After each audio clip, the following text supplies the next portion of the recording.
Mulai Ustaz ya? Ya. Ya. Bismillahirrahmanirrahim.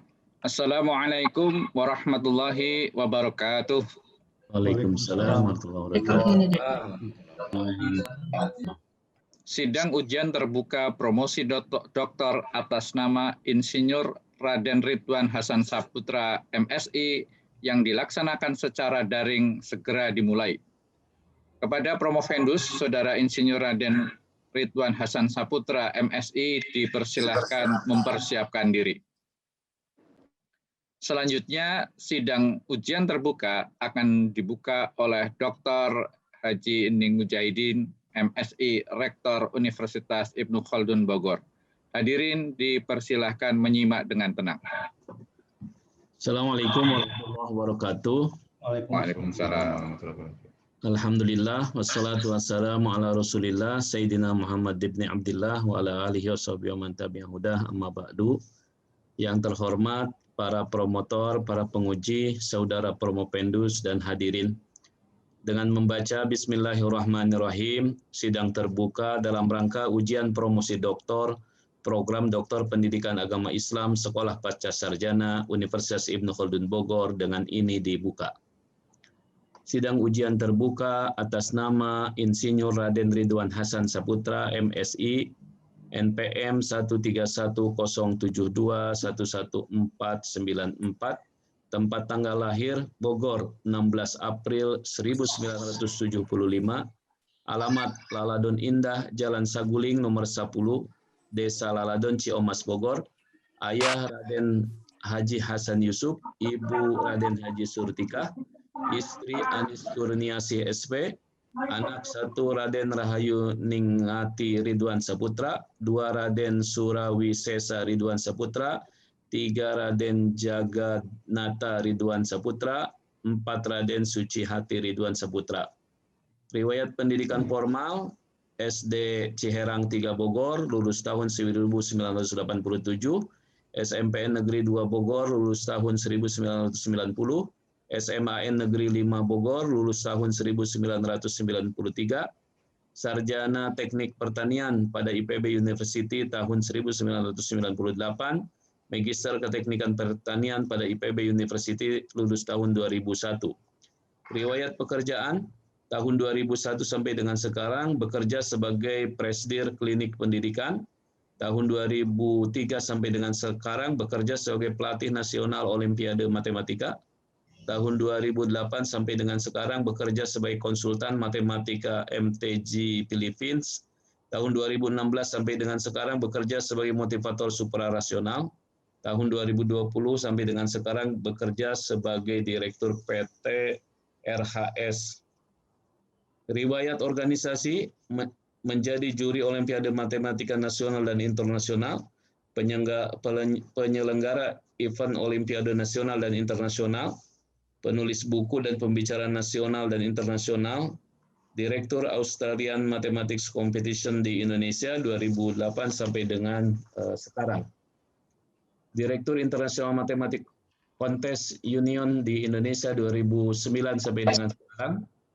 Chairman Asia Intercities Teenager Mathematics Olympiad 2003, Chairperson International Mathematics and Science Olympiad 2016 dan 2021, anggota Majelis Dikdasmen PP Muhammadiyah 2020 sampai dengan sekarang, Mitra Bidang Matematika LP Ma'arif Nahdlatul Ulama 2020 sampai dengan sekarang, anggota Dewan Penasehat dan pakar Ikatan Alumni Menwa Mahawarman IPB 2020 sampai dengan sekarang. Penghargaan yang pernah diterima, Satya Lencana Wilakarya dari Presiden Susilo Bambang Yudhoyono tahun 2007, Tokoh Perubahan Republika tahun 2013, Anugerah Peduli Pendidikan dari Mendikbud tahun 2014. Judul disertasi penerapan 7 sunnah Nabi Muhammad SAW dan hubungannya dengan kemampuan berpikir tingkat tinggi, higher order skills, siswa dalam bidang matematik. Dengan promotor 1 Profesor Dr. Kiai Haji Din Hafiduddin MS, Guru Besar dalam bidang pendidikan agama Islam pada Universitas Ibnu Khaldun Bogor, Jabatan Direktur Sekolah Pasca Sarjana WIKA Bogor. 2. Haji Henry Tanjung, PhD dari International Islamic University of Pakistan, bidang keahlian ekonomi Islam, jabatan Wakil Direktur Sekolah Pasca Sarjana UIK Bogor. 3. Dr. H.E. Mujahidin MSI, doktor dari Universitas Pendidikan Indonesia Bandung, bidang keahlian pendidikan Islam, jabatan Rektor UIK Bogor. Penguji 1. Profesor Dr. Haji Saiful Anwar MA, guru besar dalam bidang usul fiqh Universitas Ibnu Khaldun Bogor, jabatan dosen pasca sarjana Universitas Ibnu Khaldun Bogor. 2. Haji Adian Husaini MSI PhD, PhD dari International Islamic University of Malaysia, bidang keahlian pendidikan dan peradaban Islam, jabatan Ketua Program Doktor Pendidikan Agama Islam Sekolah Pasca Sarjana Universitas Ibnu Khaldun Bogor. Selanjutnya, sidang ujian terbuka akan dipimpin oleh Profesor Dr. Kiai Haji Din Hafidzuddin MS, Direktur Sekolah Pasca Sarjana Universitas Ibnu Khaldun Bogor. Dipersilahkan. Baik, terima kasih Pak Rektor. Assalamualaikum warahmatullahi wabarakatuh. Waalaikumsalam warahmatullahi wabarakatuh. Bismillahirrahmanirrahim. Alhamdulillah. Wassalatu wassalamu ala Rasulillah. Saudara Roma Vendus, apakah sudah siap? Siap, insya Allah. Ya, saudara persilakan menyampaikan hasil perbaikan ya, sidang tertutup dan diberikan waktu maksimal 15 menit. Persilakan.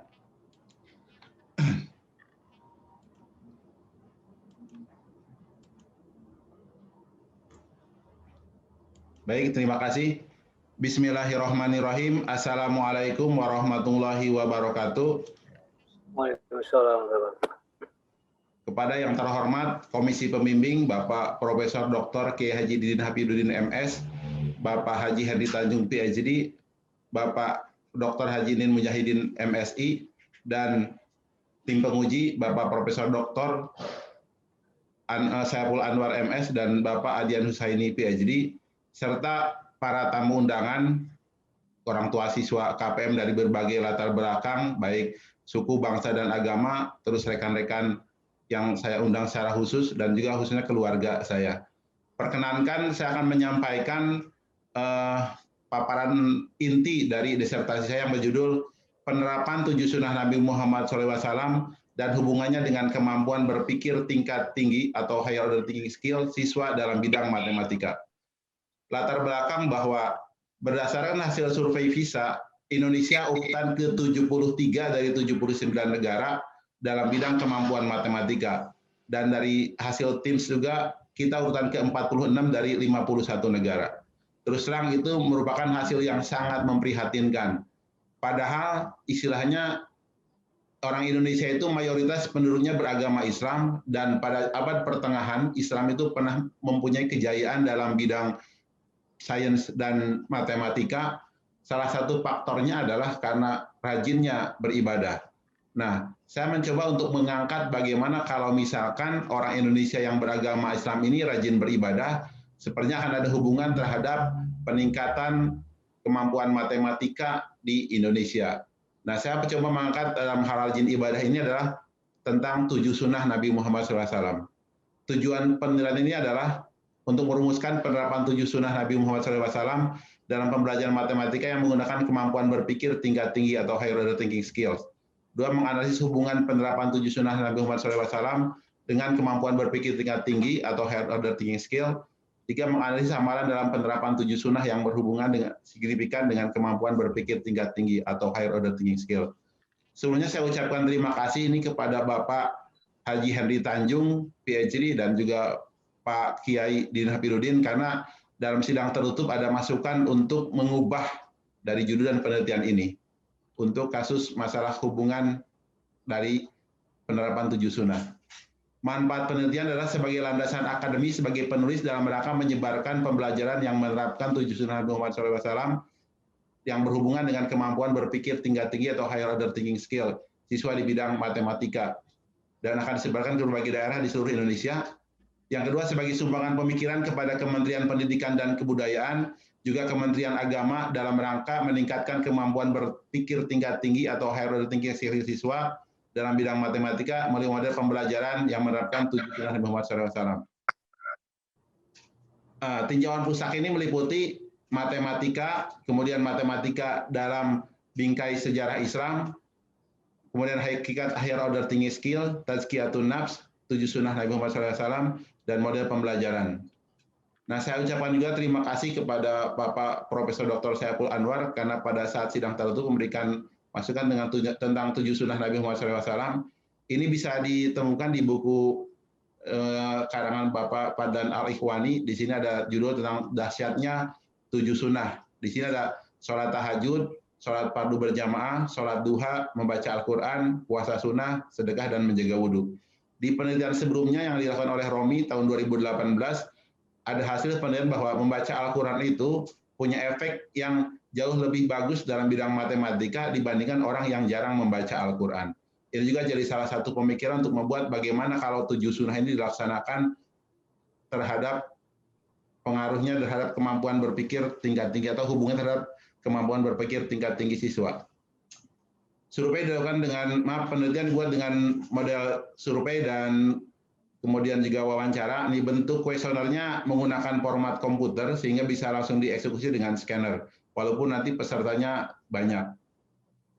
Waktu dan tempat penelitian dilaksanakan di sebuah lembaga pendidikan di Bogor, kemudian untuk kuesionernya disebarkan pada saat kompetisi matematika nalaria realistik ke-15 di tanggal 23 Februari 2020 atau 2 tahun yang lalu.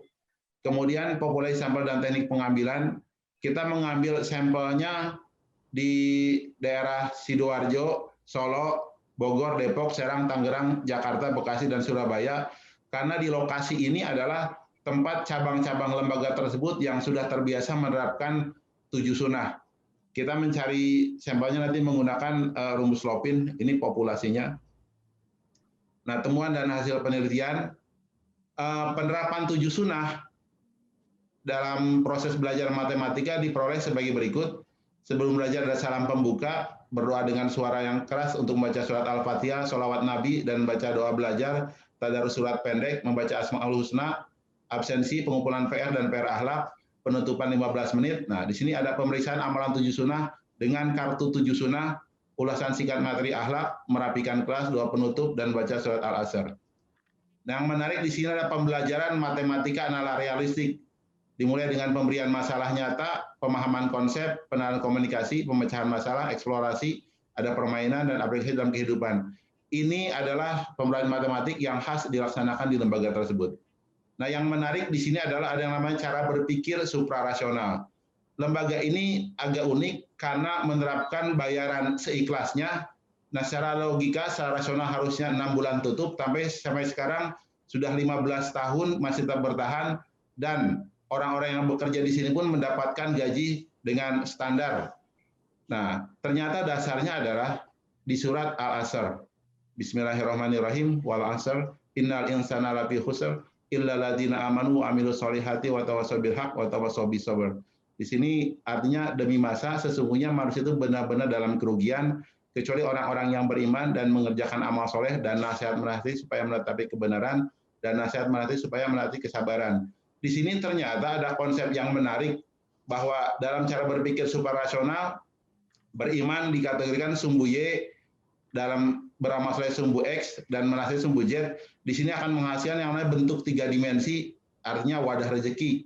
Sehingga kalau orang semakin beriman, semakin beramal soleh, dan semakin banyak saling menasihati, wadah rezekinya besar, sehingga tidak akan pernah merasa kekurangan. Itulah alasan lembaga ini bisa bertahan karena wadah rezekinya besar.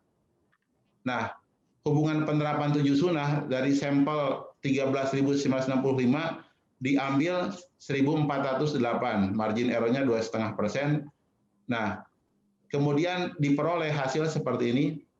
Sholat fardu nilai korelasinya 0,082, sholat duha 0,90, sholat tahajud 0,138, sholat wajib 0,167, baca Al-Quran 0,133, hafalan Al-Quran 0,069, puasa sunnah 0,69, sedekah 0,1, jaga wudhu 0,192, prestasi tingkat kota 0,346, prestasi KMR 0,176, prestasi OSN 0,038, prestasi nasional 0,04, dan prestasi internasional 0,055. Nah, di sini diperoleh hasil berdasarkan tabel di atas, diperoleh bahwa hubungan yang sangat signifikan itu untuk sholat fardu berjamaah, sholat duha, sholat rawatib, baca Al-Quran, hafalan Al-Quran, puasa sunnah, sedekah, jaga wudhu, prestasi tingkat kota, prestasi nasional. Sedangkan hubungan signifikan terjadi pada salat tahajud, prestasi KMN, dan prestasi OSN, dan prestasi internasional. Di sini analisis hubungan 7 sunnah dengan high order thinking skill. Ini saya ucapkan juga terima kasih kepada Bapak Adian Husaini PhD yang telah memberikan saran di ujian tersebut tentang bagaimana menganalisis hubungan yang namanya 7 sunnah bisa membuat host itu menjadi bagus. Pertama, terus terang lengkapnya di draft disertasi saya. Yang jelas saya paparkan secara singkat. Sholat tahajud membuat anak jadi bangun lebih pagi sehingga banyak waktu untuk bisa belajar. Sholat fardu bisa membuat anak disiplin karena perlu kedisiplinan dan untuk melaksanakan sholat fardu. Sholat duha membuat anak bisa menjadi banyak rezeki yang artinya bentuknya bisa dalam bentuk hots. Kemudian membaca Al-Quran, otak kiri otak kanan anak itu menjadi lebih terasah. Puasa sunnah membuat anak menjadi lebih sehat sehingga bisa fokus untuk belajar. Sedekah juga membawa keberkahan dan menjaga wudhu membuat dia lebih bersih sehingga bisa lebih tenang dalam belajar. Ini terus terang lengkapnya di disertasi saya. Nah, ada prasyarat agar pelaksanaan 7 sunnah memberikan manfaat yang maksimal. Niat harus ikhlas karena Allah. Kemudian istiqomah dalam melaksanakan 7 sunnah. 3, tata cara pelaksanaan ibadah harus benar. Ada yang menarik dalam pelaksanaan 7 sunnah ini berdasarkan surat Al-Asr ayat 1-3. Di sini ketika orang melaksanakan 7 sunnah, insya Allah keimanannya meningkat, I-nya membesar. Kemudian juga di sini ketika ada sedekah dan amal soleh lainnya, sumbu X juga membesar. Dan Z ketika belajar matematika, sumbu Z-nya juga membesar. Sehingga ketika proses pembelajaran 7 sunnah ini, wadah rezekinya membesar. Sehingga dia akan menjadi orang beruntung. Karena proses beramal solehnya ada, kemudian proses keimanannya ada, dan kemudian juga proses menasihatinya ada. Dalam pendidikan kita mungkin lebih fokus kepada skill tapi lupa tentang keberuntungan. Karena saat ini mungkin iman dan takwa tidak menjadi hal yang penting. Dalam pembelajaran 7 sunnah ini, iman dan takwa menjadi faktor penting. Dari sini juga berdasarkan saran dari Bapak Dr. Nin Mujahidin tentang model pembelajaran matematika suprarasional. Di sini saya buat tahapannya dari mulai apersepsi, doa, masalah nyata, pemahaman konsep, penanganan komunikasi, pemecahan masalah, eksplorasi, program 7 sunnah, dan refleksi.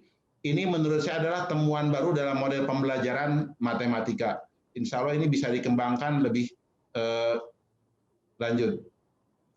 Penutup, kesimpulan penerapan 7 sunnah dalam bidang pembelajaran matematika dimulai dengan baca doa, sebelum belajar, baca surat Al-Fatihah, sholawat Nabi, doa belajar, membaca surat pendek, baca Asmaul Husna, kemudian belajar metode matematika nalaria realistik, kemudian pemeriksaan penerapan 7 sunnah dengan kartu 7 sunnah, dan penerapan PR akhlak dengan adab dan akhlak dengan PR akhlak. Terus ibadah sholat tahajud punya hubungan signifikan dengan cara berpikir tingkat tinggi siswa. Hubungan signifikan untuk yang sangat signifikan, sholat fardu berjamaah, sholat duha, sholat rawatib, baca Al-Quran, puasa sunnah, sedekah, dan menjaga wudhu. Kesimpulan berikutnya, penelitian ini menemukan model pembelajaran matematika yang baru. Peneliti memberi nama model pembelajaran matematika suprarasional. Pembelajaran ini tidak hanya membuat siswa meningkat kemampuan berpikir tingkat tingginya dalam bidang matematika, tetapi model pembelajaran ini juga membuat siswa menjadi orang-orang yang beruntung. Ini poin penting, orang-orang yang beruntung untuk kehidupannya baik di masa sekarang, insya Allah di masa yang akan datang. Model pembelajaran ini berlandaskan dari surat Al-Asr ayat 1-3. Nah, saran 1, para guru dan orang tua mengajak dan membimbing para siswa atau anaknya untuk rajin melaksanakan 7 sunnah dalam kehidupan sehari-hari. Tanamkan pendidikan agama yang benar sejak kecil agar pelaksanaan ibadah yang dilakukan menghasilkan pahala yang besar. Sebab pahala yang besar ini membawa para siswa pada keberuntungan di kehidupannya. 2, model pembelajaran matematika suprarasional ini bisa direkomendasikan kepada Kementerian Pendidikan dan Kebudayaan, juga kepada Kementerian Agama, atau kepada organisasi pendidikan Islam seperti Muhammadiyah dan LP Ma'arif NU untuk diterapkan di pendidikan formal seperti SD atau MI, SMP atau MTS, dan SMA, MA atau SMK. Yang ketiga, perlu ada kajian yang mendalam untuk mempelajari penyebab sholat tahajud mempunyai hubungan signifikan dengan kemampuan berpikir tingkat tinggi siswa sehingga bisa diperoleh informasi yang akurat untuk penerapan 7 sunnah dalam pembelajaran matematika. 4. Perlu dilakukan penelitian lebih mendalam tentang bagaimana pengaruh 7 sunnah dalam meningkatkan prestasi di bidang matematika dan perlu juga penelitian sejenis ini untuk mata pelajaran lainnya sehingga diharapkan penerapan 7 sunnah bisa diterapkan di semua mata pelajaran di pendidikan di Indonesia. Itu saya paparan inti dari disertasi saya. Terima kasih. Wassalamualaikum warahmatullahi wabarakatuh. Wassalamualaikum. Mungkin ujian disertasi pada subuh juga ini baru pertama ya terjadi. Dan ini suprarasional. Baik, Profesor Saiful Anwar, persilakan. Baik. Ya, pertama-tama Assalamualaikum warahmatullahi wabarakatuh. Waalaikumsalam warahmatullahi wabarakatuh. Ya, terima kasih atas pemberian waktunya. Ada beberapa hal yang ingin saya klarifikasi kepada Pak Ridwan ya. Pak Ridwan. Ya. Pak Ridwan dalam penelitian ini mengemukakan secara garis besar ada dua teori yang Bapak kemukakan ya. Teori natural dari barat itu, kemudian teori tazkiyatun nafas. Ya. Kemudian dari situ Bapak menemukan teori baru yang Bapak sebut model pendidikan matematika suprarasional. Ya. Dalam hubungannya dengan dua landasan teori yang Bapak pakai, atau yang Bapak kemukakan sebelumnya, ada yang mana yang lebih relevan, ada yang kontradiktif ini. Dengan teori natural atau rasional dari barat, ada hubungannya tidak? Bagaimana ini, Pak? Yang jelas kalau teori suprarasional itu gabungan dari yang rasional dan juga yang tazkiyatun nafs, Pak. Jadi digabung karena memang harus ada proses rasionalnya untuk mendapatkan sesuatu yang suprarasional. Makanya kan tadi digambarkan itu ada sumbu Y-nya itu, sumbu istilahnya itu langsung tazkiyatun nafsnya, yang X-nya itu yang rasionalnya, Pak. Jadi memang ada hubungan. Itu jadi model penggabungan, Pak. Modelnya seperti itu.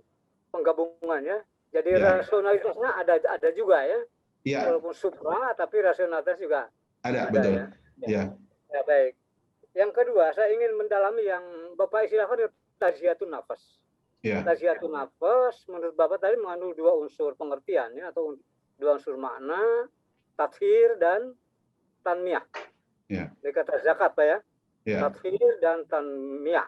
Tathir penyucian diri, ya. Tanmiyah jiwa, tanmiyah pengembangan. Ya. Pengembangan diri ya. Ya. Ya.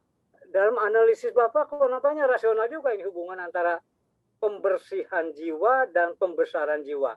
Jiwa yang bersih dan jiwa yang besar itu merupakan prestasi akademik yang luar biasa tadi ya. Ya. Dalam prestasi matematika. Ya. Nampaknya kalau begitu rasional juga, ini bukan suprarasional ini. Nah, ini Pak, karena ya, untuk meyakini bahwa ada yang namanya pembersihan nafs itu kan harus pakai hati, Pak, bukan pakai akal. Karena ini sifatnya goib, Pak. Ini sifatnya tidak terindra oleh panca indera, makanya di situ ada hubungannya suprarasional. Karena ini masalah nafs ini tidak terindra oleh panca indera, makanya harus suprarasional, tidak bisa rasional. Itu alasannya, Pak. Karena ini ngitung besarannya juga goib, Pak.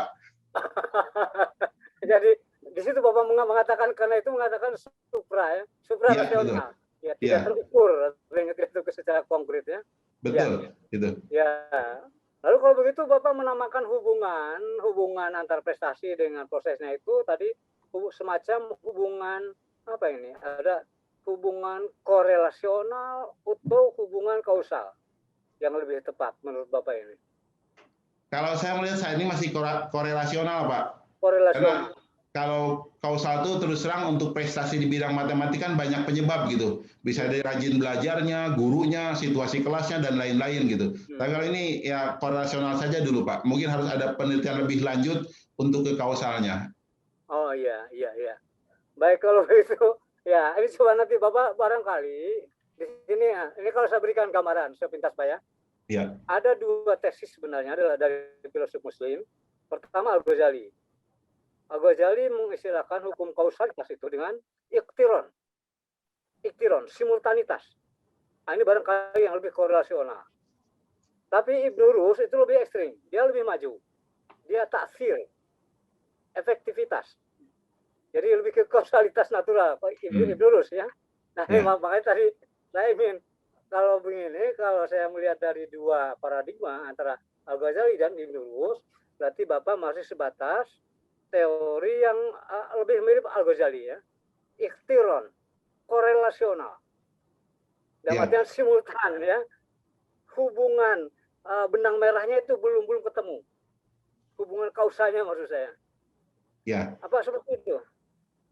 Karena kebetulan juga saya suka baca-baca buku Al-Ghazali karena memang ini sepertinya agak mistis sepertinya gitu Pak istilahnya. Tapi sebenarnya kalau kita yakini ini berdasarkan dari pengalaman hubungannya jelas. Cuman memang ditemukan rasionalnya agak sulit gitu Pak. Proses ini memang proses yang hubungannya dengan keimanan. Ini makanya di sini suprarasional ini ada hubungannya dengan keimanan. Seperti kita meyakini misalkan bahwa orang cerdas itu yang paling banyak mengingat mati. Awalnya dengan keimanan dulu, tapi nanti akan ada proses rasionalnya. Ini pun sama Pak, dalam proses suprarasional itu kita harus meyakini ketika orang dekat dengan Allah, insya Allah kehidupannya akan sukses, akan berhasil. Dan kita pakai dalil surat Al-Asr ayat 1 dengan 3 itu keyakinan dulu Pak, seperti di lembaga ini melaksanakan les bayaran seikhlasnya, itu dengan keyakinan dulu, sehingga secara rasional itu orang bilang akan bangkrut, tapi dalam faktanya ternyata tidak bangkrut-bangkrut. Dan penjelasannya itu sekarang bisa terjawab setelah 10 tahun lembaga tersebut melaksanakan proses Pak. Ini juga sama, jadi yang diangkat sekarang itu sebenarnya adalah keimanan dan ketakwaan dalam proses belajar. Mungkin nanti proses rasionalnya akan diterangkan setelah ada penelitian-penelitian berikutnya Pak. Itu. Ya Prof, itu Prof. Ya. Baik, saya pikir dari saya mungkin cukup sekian ya. Hanya saran saja Pak, tambahan ada barangkali Bapak nanti ya, di luar ini Pak ya. Siap, tambahan referensi barangkali mengenai Tazkiyatun Nafas. Saya lihat masih sangat minim Bapak mencantumkan referensi Tazkiyatun Nafas ya. Barangkali dari Anas Karzon itu bisa bawa tambahkan nanti. Untuk baca-bacalah ya. Anas Karzon, ada Ibrahim Al-Amini misalnya dan lain-lain lah. Sekarang ini sudah cukup lumayan, cukup banyak. Mengenai Tazkiyatun Nafas, supaya maksud saya supaya lebih mendalam lagi kajian Bapak tentang masalah ini, gitu Pak ya. Siap Prof. Ya. Siap. Ya. Saya kira Pak Kiai dari saya cukup sekian. Terima kasih Prof. Saya persilakan Pak Dian.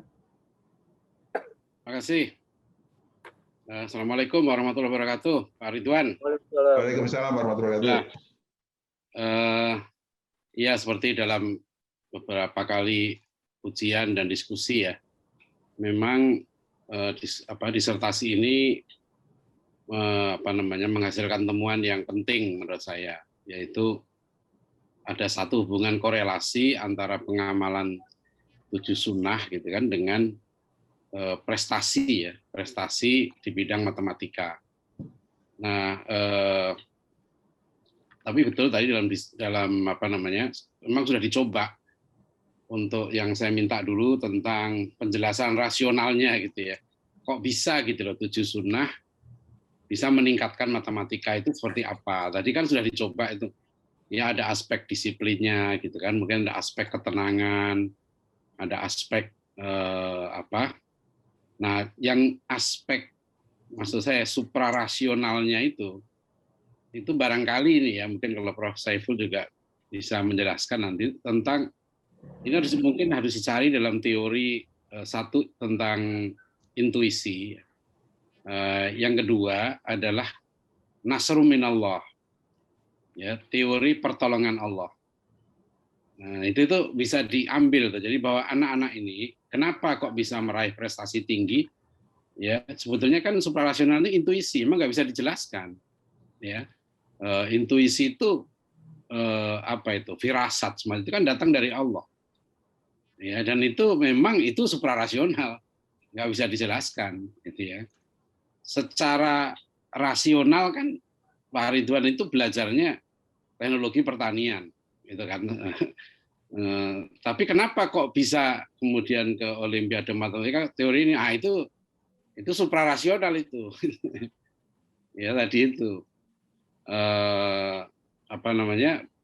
Barangkali teori itu coba jadi gini, kalau soal disertasi ini udahlah saya sudah mengakui ini satu temuan penting, kontribusi ya, meskipun tidak apa namanya tidak kausalitas, tapi paling tidak dengan sampel yang begitu besar ya sudah terbukti ya apa namanya paling tidak yang mengamalkan apa 7 sunnah itu ya dengan apa syarat-syarat ikhlas dan sebagainya gitu itu bisa apa namanya berdampak berkorelasi positif terhadap peningkatan prestasi di bidang matematika. Itu sudah bukti, itu nggak bisa disanggah ya. Tetapi ini juga sekaligus mengandung risiko. Maksud saya begini, bagaimana kalau orang sudah mengamalkan 7 sunnah gitu ya, tapi ternyata matematiknya nggak naik gitu, ya kan. Nah itu juga berbahaya, itu nanti jangan-jangan wah berarti 7 sunnah ini nggak berdampak positif nih terhadap apa namanya matematika. Sebab pengamalan 7 sunnah itu dicontohkan Nabi bukan tujuannya kan bukan untuk matematika, ya kan? Tujuannya tentu lebih luas dari itu. Nah ini perlu diantisipasi bahwa jangan sampai temuan ini nanti juga bisa berdampak pada sebaiknya orang a priori. So, fakta di lapangan banyak juga orang yang nggak ngamalin sunnah, bahkan mungkin lebih besar, ya kan? Orang-orang yang orang-orang kafir lah gitu ya, yang nggak ngamalin 7 sunnah sama sekali, tapi matematiknya bagus. Nah di sini menurut saya memang betul, ini saran aja, jadi saya saran setelah disertasi ini, menurut saya tugas ya Pak Ridwan ini lebih besar lagi nih, ya lebih besar lagi untuk merumuskan ya konsep ini lebih mendalam lagi, ya. Saya berpikir begini, bisa menggunakan 3 epistemologinya cara berpikirnya An-Nasafi ya. Jadi asbabul ilmi linnasi salah satu itu. Ya, yaitu panca indera kan bil hawasil khamsi, kemudian wabil akli, kemudian wabil khabari shodiqin. Nah, khabar sodik ini kan wahyu. Nah, sebenarnya dalam konsep keilmuan Islam ya kalau 3 itu dipadukan, nah itu bisa menghasilkan resultan yang dimaksud ini suprarasional. Ya, jadi di sini kan rasionalnya juga jalan ya dalam Islam itu, empiriknya juga jalan ya penelitian empiriknya, tapi juga wahyu. Nah, model pendekatan itu ya nanti disitulah menghasilkan apa itu. Jadi yang Pak Ridwan temukan tentang suprarasional atau nalaria itu sebetulnya sudah ada konsepnya di dalam apa namanya konsep epistemologi Islam itu sudah ada di situ. Ya, jadi 3 itu menghasilkan satu apa namanya tadi ya saya bilang dari intuisi atau pertolongan Allah itu di situ. Ya. Jadi tolong nanti dilanjutkan lagi ini risetnya. Karena ini tentu menarik ya untuk menjelaskan berbagai fenomena ini. Jadi, tapi pertanyaan saya satu aja sekarang. Ya, ini yang saya khawatir. Karena ini namanya kan berpikir tingkat tinggi, ya, higher order thinking skills gitu. Nah, itu saya lihat di disertasi ini itu yang dikhawatirkan Prof. Saiful tadi. Ini sangat rasionalnya agak berlebihan, gitu. Karena murni itu ya mengambil pemikir-pemikir seperti Bloom ya kemudian Piaget dan sebagainya. Ada nggak Pak Ridwan kritik terhadap mereka ini? Di situ di disertasi ini nggak ada sama sekali kritik. Yang dimaksud berpikir tinggi itu apa? Kalau saya melihat mereka berpikir tingkat tingginya masih tataran rasional dalam tanda kutip pemecahan masalah dalam kehidupan nyata gitu, teknologi dan lain-lain ujungnya. Tapi kurang berpikir yang sifatnya, mohon maaf, faktor-faktor akhirat gitu Pak. Itu mungkin agak kurang dibahas di situ. Seperti kalau kita berpikir sederhananya seperti ini. Kalau secara rasional ketika orang itu sedekah misalkan dari uang 100.000 sedekah misalkan 20.000, rasional itu dia akan hilang uang gitu. Terus kalau misalkan orang berpikir tingkat tinggi, jangan disedekahkan, lebih baik diinvestasikan menghasilkan mungkin nanti keuntungan berapa. Tapi kalau dalam berpikir suprarasional itu, kalau saya punya uang 100.000, saya sedekahkan 20.000 itu tidak hilang, justru akan bertambah. Itu beda cara berpikir. Makanya di sini kalau saya tambahkan lagi, cara berpikir yang berbeda nih adalah ketika misalkan yang namanya orang pintar itu orang yang ingat akhirat. Tapi kalau sisi higher order thinking itu yang berpikir pintar itu yang IQ-nya sampai 150 sehingga beranalisisnya macam-macam. Itu mungkin bedanya HOTS yang di situ tuh kurang membahas yang sifatnya ya ini Pak, alam akhiratnya yang tadi proses tadi itu. Ya ini yang maksud saya. Itu belum Pak Ridwan tulis tuh di bab 2. Itu yang sampai jadi hanya menyajikan seperti paralel saja antara HOTS yaitu ya dengan tazkiyatun nafs ya. Itu belum didialektikan gitu ya, belum didialektikan. Jadi tadi itu penjelasannya bagus itu bahwa sebenarnya orang yang mengamalkan 7 sunnah itu dia telah berpikir tingkat tinggi, bahkan tingkat tinggi sekali mungkin tambahi ya, bukan hanya HOTS ya, higher order thinking skills ya, tapi higher order thinking mungkin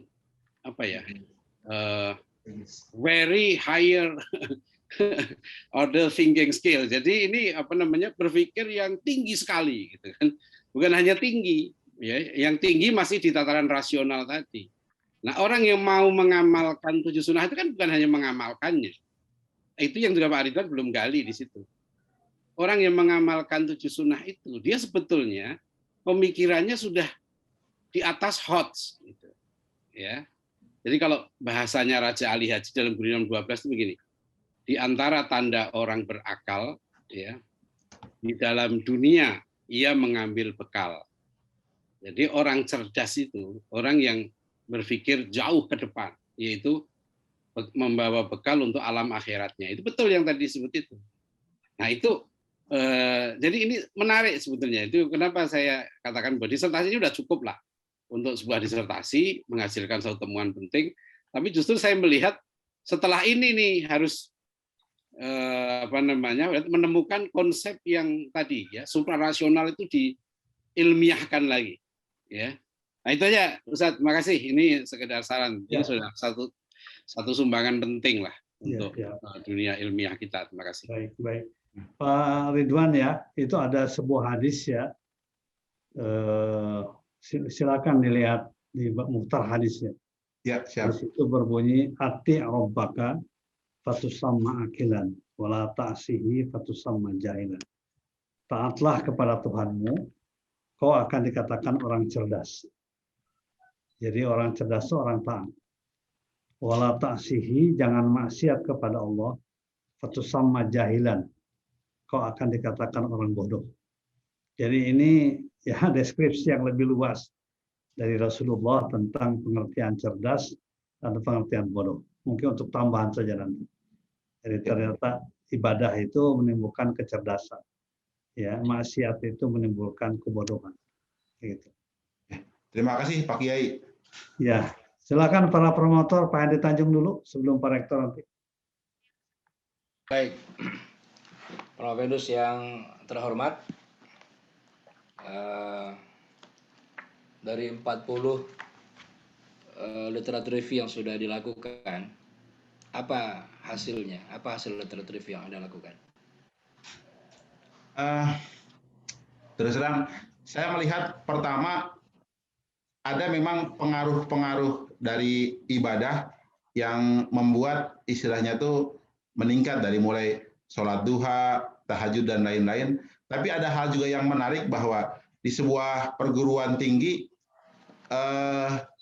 pengaruh sholat berjamaah itu ternyata tidak punya efek positif terhadap istilahnya itu prestasi dan lain-lain, karena istilahnya mungkin di situ ada kurang seriusan. Makanya dari situ juga saya tuliskan tentang ada semacam prasyarat dari pelaksanaan 7 sunnah, itu masukan dari Pak Dr. Adian Husaini yang saya tuliskan. Dan yang saya lihat juga kenapa saya tertarik untuk membuat penerapan 7 sunnah, karena belum ada yang memang membahas langsung penerapan 7 sunnah Nabi Muhammad SAW terhadap prestasi di bidang matematika, dan mungkin sebenarnya belum ada juga yang menerapkan di bidang-bidang lain, sehingga saya mencoba untuk menampilkan itu, Pak. Ya, baik. Jadi kekuatan sebuah riset itu ada pada literatur review-nya, ya. Semakin banyak kita bisa membuat literatur review, maka kita semakin tahu posisi riset kita yang ada pada hari ini, ya. Jadi 40 ya itu sudah cukup lah, ya. Meskipun kalau di luar negeri itu 100 lebih mestinya, ya. Saya dulu dokter saya 175 jurnal internasional, ya, yang harus direview sebelum ujian. Baik, ada yang menarik ini yang Anda cantumkan dalam disertasi, ya. Penemu matematika tambah kurang bagi kali itu kan Al-Khawarizmi, ya. Pada tahun 800-an lah, abad ke-9 Masehi, ya. Tapi kok kenapa itu menjadi dinisbatkan kepada ilmuwan Prancis François Fete yang hidupnya pada abad ke-16, terlalu jauh itu. Abad ke-9 itu Al-Khawarizmi, abad ke-16 Fete. Bisa Anda jelaskan? Oke, yang jelas itu sudah saya perbaiki Pak dalam proses itu. Cuman itu saya berdasarkan sebuah literatur ya Pak. Cuman begini, karena pada saat zaman keemasan Islam itu, kemudian ada yang namanya Barat, ibaratnya sudah mulai naik daun tuh, zaman Renaissance itu. Jadi kemudian banyak yang namanya buku-buku dari ilmuwan Islam itu diterjemahkan ke Barat. Nah, di sini yang jadi masalah, mereka mengklaim hasil dari ibaratnya temuan-temuan umat Islam itu sebagai temuannya.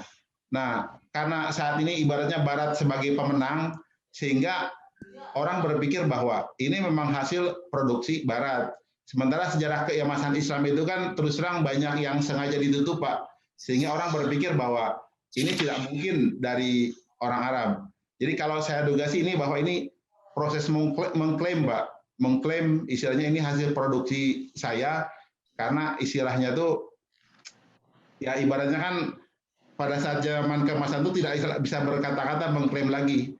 Ibaratnya dalam sebuah sejarah begini, ketika sekarang yang berkuasa itu melihat sebuah produk bagus, bisa jadi dia mengklaim ini adalah hasil karya dia, padahal mungkin hasil karya orang lain sebelumnya. Cuman bisa jadi hasil karya itu ditutup gitu Pak. Itu. Jadi artinya sekarang banyak temuan-temuan sejarah Islam atau ilmu Islam seperti Al-Wafa itu kalau tidak salah menemukan trigonometri itu sudah ada zaman dulu, rumus kosinus, penjumlahan kosinus sudah ada. Cuman karena ibaratnya yang menemukan kemudian tuh orang Barat nih yang menerjemahkan, jadi mereka yang mengklaim, walaupun mereka juga tidak berani untuk kasus trigonometri itu mengklaim. Seperti itu mungkin Pak.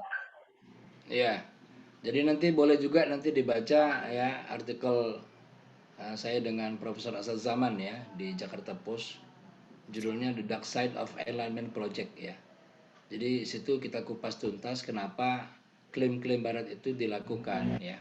Jadi harus ada dasar ilmiahnya kenapa Barat-Barat itu melakukan klaim kepada temuan-temuan yang Islami ya. Terus yang berikutnya, temuan apa yang paling hebat daripada Al-Khawarizmi?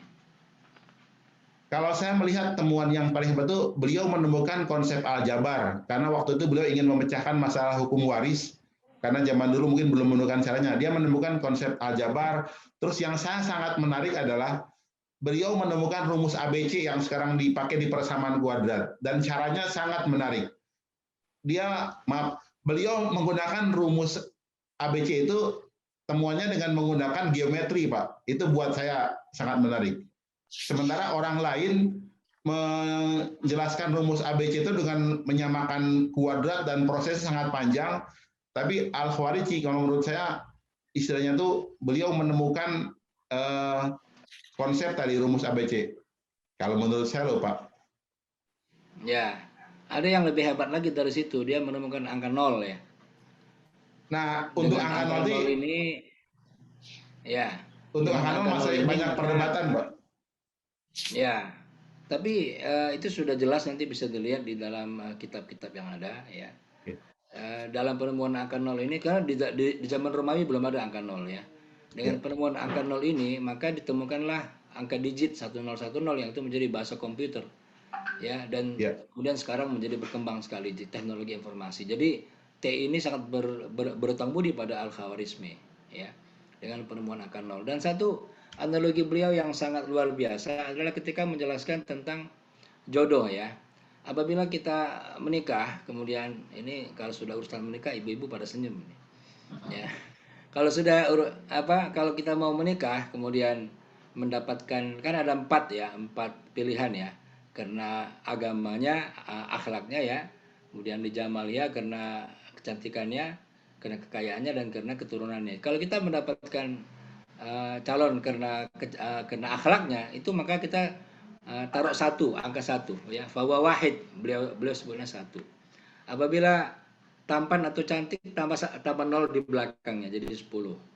Apabila kaya, tambah 0 lagi di belakang jadi 100. Apabila dia keturunannya yang mulia, tambah 0 lagi di belakang jadi 1000.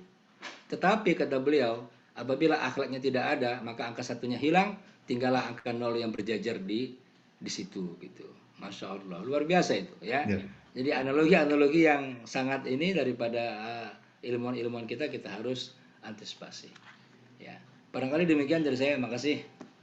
Baik, ini promotor terakhir sekaligus Pak Rektor, saya serahkan sambil menutupnya nanti.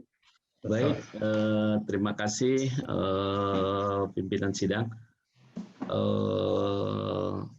Saudara Promopendus, saya mengapresiasi apa yang sudah saudara lakukan ya. Disertasinya bagus, bahasanya juga bagus, dan publikasi internasionalnya juga di Scopus ya. Ini bagus. Dan juga ini partisipannya ini memecahkan rekor, ini 138 saya lihat ya. Ini luar biasa perhatiannya. Mudah-mudahan ini menunjukkan salah satu indikator keberhasilan saudara Promopendus studi di S3 di UIK ya. Ada 2 hal yang ingin saya sampaikan untuk mempertajam disertasi saudara Promopendus. Saudara Promopendus menemukan hubungan yang sangat signifikan amalan 7 sunnah ya, dengan kemampuan berpikir tingkat tinggi ya, higher order thinking skills. Nah, saya ingin bertanya, apakah hubungan itu bersifat subjektif atau objektif?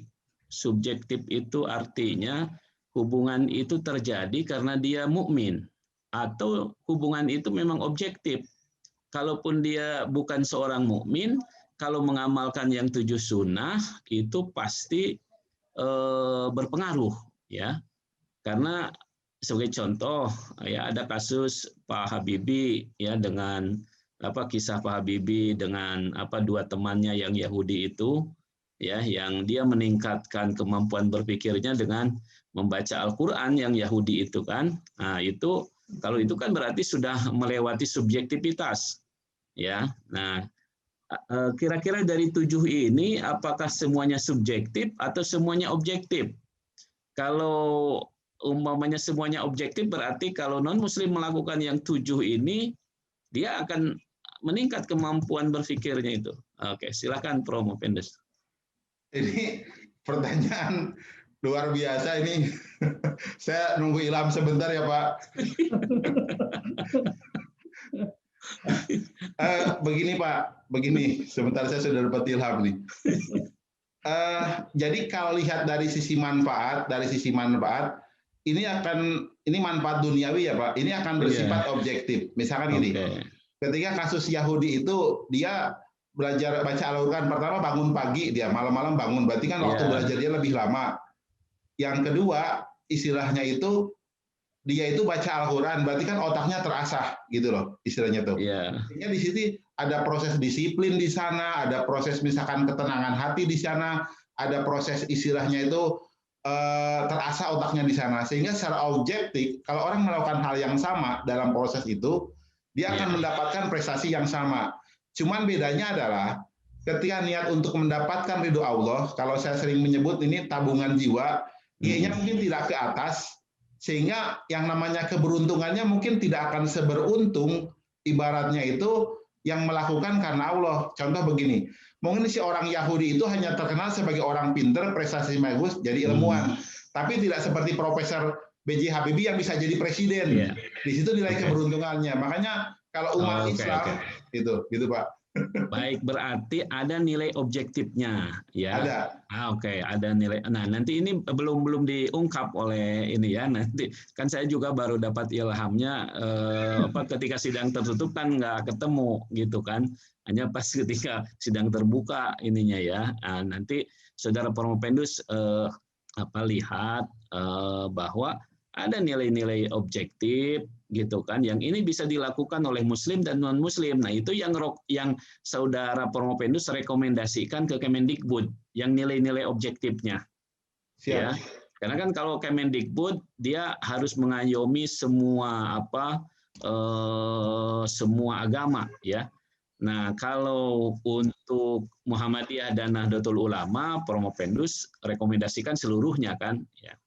Nah yang kedua, ini juga nih masih terkait dengan hal itu dalam surat Al-Baqarah 261 itu kan, masalul ladina yunfikuna amwalahum fisabilillah kamasali habbah itu ya. Variabel yang menjadi penentu tingkat meningginya balasan itu apa kira-kira Pak Promopendus? Sehingga bervariasi kan nilai balasannya ya? Ya. Itu apa? Sebentar saya ingin menjawab yang sebelumnya. Bapak sampaikan tadi benar bahwa di saya pun ada non-Muslim banyak dan mereka juga hasilnya bagus gitu. Terima kasih untuk yang tadi. Yang kedua, kalau saya melihat yang sangat berpengaruh dalam proses ini, pertama keikhlasannya. Itu kata kuncinya betul. Jadi kalau umpamanya orang sodakoh 1 juta, kalau ikhlasnya katakanlah 10, kan begitu kan? Ya. Berarti dia 1 juta kali 10. Tapi kalau ikhlasnya itu sampai tak terhingga, maka balasannya juga tidak terhingga, kan begitu ya? Ya, betul. Oke, nah itu berarti ada keikhlasan itu menjadi intervening variable. Ya. Nah, nanti oleh Promopendus dalam rekomendasi saja, ya dalam rekomendasi, nah kan yang terkait dengan yang tadi. Ya. Jadi kalau orang itu beriman, maka iman ini menjadi salah satu pemicu akan tingginya pengaruh, ya pengaruh 7 sunnah terhadap kemampuan berpikir, ya. Nah, tapi saya appreciate Promopendus, alhamdulillah ya ini bagus disertasinya, ya mudah-mudahan ini bermanfaat. Baiklah, Saudara Promopendus telah selesai diuji oleh para penguji. Pak Rektor, maaf, saya mau nyela sedikit ya, tapi penting sekali. Ya, silakan. Karena saya lupa tadi waktu ujian latar belakang masalah kan PISA ya, bahwa matematika di Indonesia itu memprihatinkan karena survei PISA. Survei PISA itu sampelnya kan sekolah, ya murid-murid sekolah. Jadi, terus kemudian Promopendus mengangkat al-Khawarizmi bahwa dalam dunia Islam itu pernah ada matematikawan yang hebat gitu kan. Nah itu kan sebetulnya nggak nyambung tuh logikanya gitu. Yang di Indonesia yang disurvei adalah jumlah gitu ya. Kemudian yang ditampilkan seorang sosok. Kalau logikanya al-Khawarizmi bahwa umat Islam dulu ya kalau prestasi umat Islam contohnya al-Khawarizmi bukan representatif kan, bukan sampel kan. Nah sekarang pun umat Islam juga punya Ridwan Hasan Saputra gitu. Sebetulnya tidak ada yang memprihatinkan dalam latar belakang masalah itu. Ya jadi nggak perlu semuanya ahli matematika sebenarnya. Cukup diwakili Ridwan Saputra udah cukup. Ya kan? Jadi logika bahwa pendidikan matematika di Indonesia itu rendah, nah itu nggak terjawab itu. Kita punya Ridwan. Gitu ya. Jadi cukup satu aja ngadepin, kan matematika nggak perlu semua, yang penting bisa ngitung kan, gitu kan. Wah yang pintar matematika juga istrinya satu sama dengan yang lain. Ya. Begitu Pak. Itu coba gimana itu suprarasional, yang pintar matematika juga istrinya satu, yang nggak pintar juga istrinya satu. Gimana suprarasionalnya itu? Jelaskannya. Itu aja Pak Rektor. Terima kasih. Baik, terima kasih Pak Adian ya. Baik, Saudara Promopendus telah selesai diuji oleh para penguji. Selanjutnya pimpinan sidang beserta para penguji akan mengadakan rapat penentuan hasil studi dan ujian saudara. Karena itu sidang kami skor selama kami mengadakan rapat. Baik, sebentar kami akan siapkan break room dulu.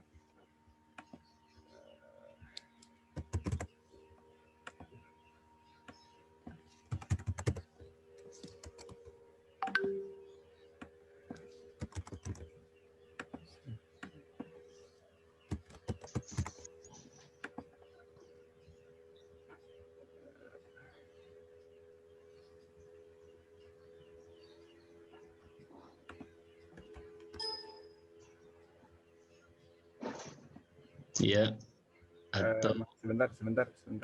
ya. Jadi para penguji ke room 1 Pak ini ya. Ya silakan Pak Kiai, Pak Budi, Pak Hendy Tanjung. Sebentar Pak. Kemudian diklik, silakan Kiai. Ya. Jadi karena ini Pak Ridwan kan tidak dengar ya? Iya, enggak insya Allah. Ya. Dipindah ke ruangan lain dulu, Kiai. Sebentar, maaf.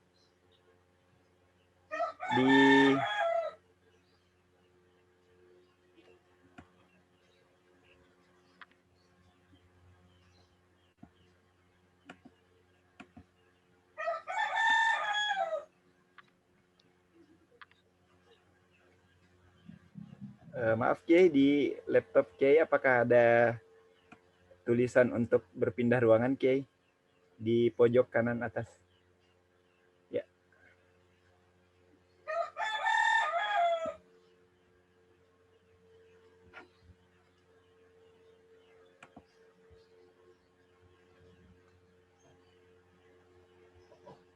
Ya, ini sementara diadakan rapat ya, Pak Ridwan ya.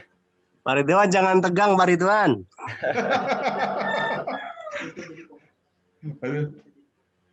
Pak Arbi minta jadi co-host bisa, Pak Arbi? Host, boleh. Tegang, aduh. Oke. Yang nonton banyak masalahnya nih. Selamat Pak. Selamat Pak Ridwan. Makasih.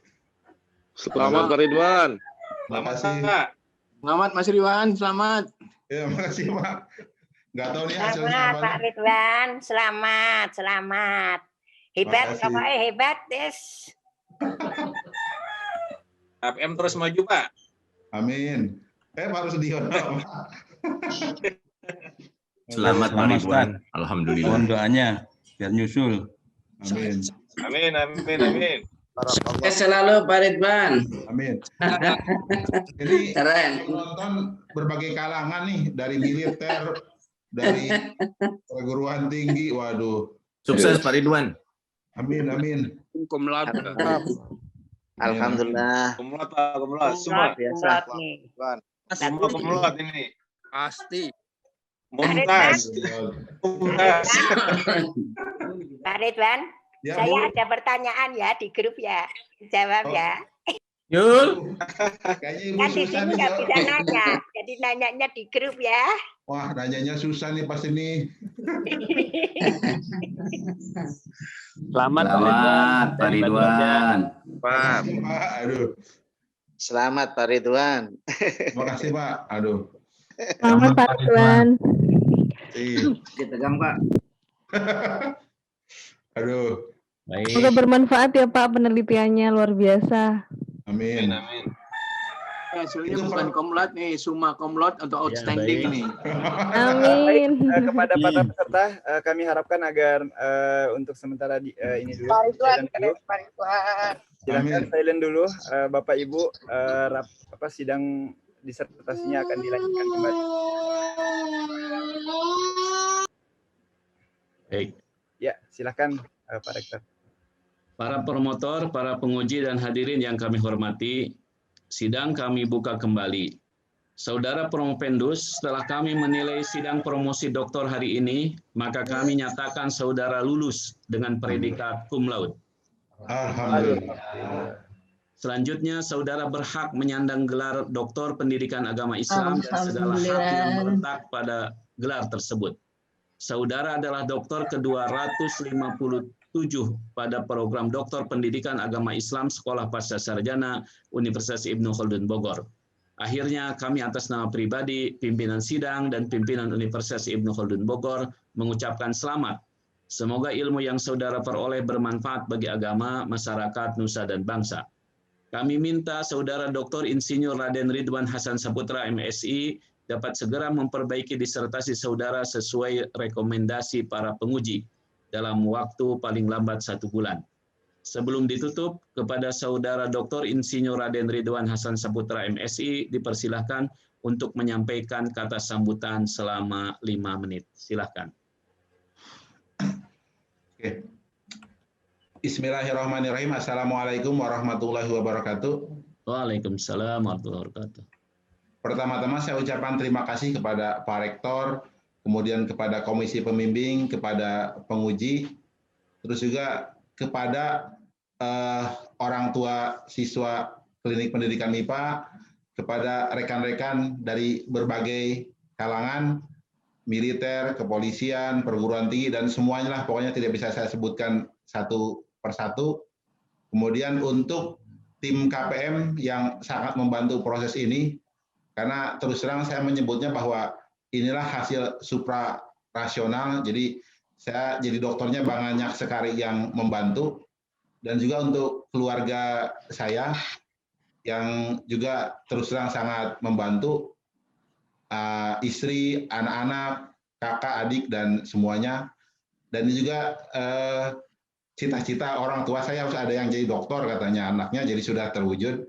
Terus juga ini ada motivasi saya ingin membuat orang Indonesia itu menjadi orang-orang yang terus terang soleh, solehah, beriman dan bertakwa terlebih dahulu sebelum mereka menguasai ilmu dan teknologi. Karena menurut saya itu adalah kunci pendidikan. Karena apa?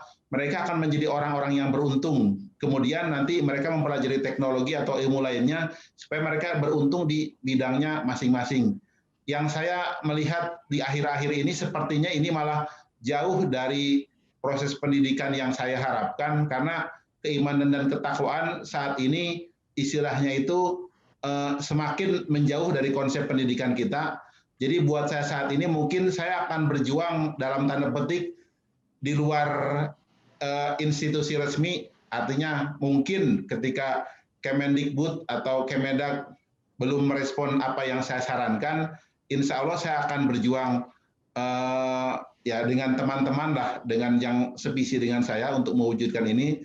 Dan yang kedua, saya juga punya mimpi ilmu suprarasional ini akan saya sebarkan tidak hanya di Indonesia, tapi juga di seluruh dunia. Makanya insya Allah mulai sekarang itu saya akan melakukan pelatihan ke berbagai negara dengan menggunakan bahasa Inggris, dan juga kebetulan saya punya lembaga, saya sudah membuka lowongan kerja untuk orang yang berbisa bahasa Arab dan bisa bahasa Cina, karena saya ingin menyebarkan ilmu ini dengan berbagai bahasa di seluruh dunia. Harapannya adalah saya berpikir tidak hanya orang Indonesia saja yang nanti menjadi beriman dan bertakwa dan menjadi orang-orang baik, juga di seluruh dunia, supaya hidup kita sebagai warga dunia menjadi lebih baik. Dan saya ucapkan terima kasih kepada Universitas Ibnu Khaldun yang telah membimbing saya. Terus terang saya di sini banyak mendapatkan ilmu, dan satu hal yang menarik adalah saya disadarkan adab dan akhlak itu sangat penting dan menuntut ilmu sangat penting. Makanya yang sekarang saya lakukan adalah setelah saya mendaftarkan gelar doktor ini, hari ini saya akan mendaftar sekolah S1, Sekolah Tinggi Agama Islam, jurusan tafsir Al-Quran, karena saya ingin dalam hidup saya tidak boleh ada waktu saya itu tidak pernah belajar. Dan yang saya cari sekarang adalah para kiai, karena buat saya dan menurut keyakinan saya bahwa saya tidak akan pernah menjadi orang besar kalau hidup saya jauh dengan Al-Quran. Makanya saya akan coba terus untuk mendekati Al-Quran melalui belajar ilmu Al-Quran dan mendekati orang-orang yang para alim ulama. Terus terang saya secara pribadi, ini terus terang, kalau di KPM serasa gagah, dihormati orang gitu. Saya harus mencari tempat di mana saya tuh harus bisa takzim ke guru-guru saya, seperti ke Pak Kiai Didin, ke Pak Hendy Tanjung, ke Pak Adian Husaini, ke Pak Mujahidin ke Pak Saiful Anwar, mohon maaf, saya nggak pakai gelar karena saya itu sudah anggap sebagai guru. Kalau guru kadang-kadang saya lupa gelar. Yang jelas saya mah ketemu mah kalau boleh cium tangan mah cium tangan lah, walaupun umur saya mungkin tidak berjauhan. Karena buat saya itu adalah proses yang benar dalam hidup. Mudah-mudahan ilmu saya semakin berkah dan ini menjadi contoh murid-murid saya dimanapun berada bahwa kita harus menuntut ilmu terus-menerus sampai kapanpun gitu loh. Dan mimpi saya berikutnya adalah saya menjadi S3 di bidang tafsir Al-Quran. Makanya target saya S1, S2, S3-nya tafsir Al-Quran. Dan saya berikutnya menjadi ketua Olimpiade Matematika Internasional. Itu target saya. Itu Pak. Baik, ya, selamat Pak Ridwan ya. Nanti ditambah lagi S-nya, asal jangan ini Pak Adian ya, S-nya bukan S istri ya. jadi S3-nya bukan. Baik, Pak Ridwan. Akhirnya sidang terbuka dalam rangka ujian promosi doktor atas nama Dr. Insinyur Raden Ridwan Hasan Saputra MSI dengan mengucapkan Alhamdulillahirabbil alamin secara resmi ditutup. Demikian atas nama pimpinan sidang saya mengucapkan terima kasih kehadiran Bapak Ibu untuk menyaksikan sidang terbuka ini. Adanallahu yakum ajmain. Wassalamualaikum warahmatullahi wabarakatuh. Waalaikumsalam warahmatullahi wabarakatuh. Pimpinan sidang, promotor, dan penguji dimohon mempersiapkan diri untuk diabadikan bersama Dr. Insinyur Raden Ridwan Hasan Saputra MSI beserta keluarga melalui rekaman layar atau screenshot oleh admin dan selanjutnya diberi ucapan selamat. Akhirnya sebagai pembawa acara kami mohon maaf atas segala kekurangan dan khilafan dan terima kasih atas segala perhatian. Billahi taufiq wal hidayah. Wassalamualaikum warahmatullahi wabarakatuh.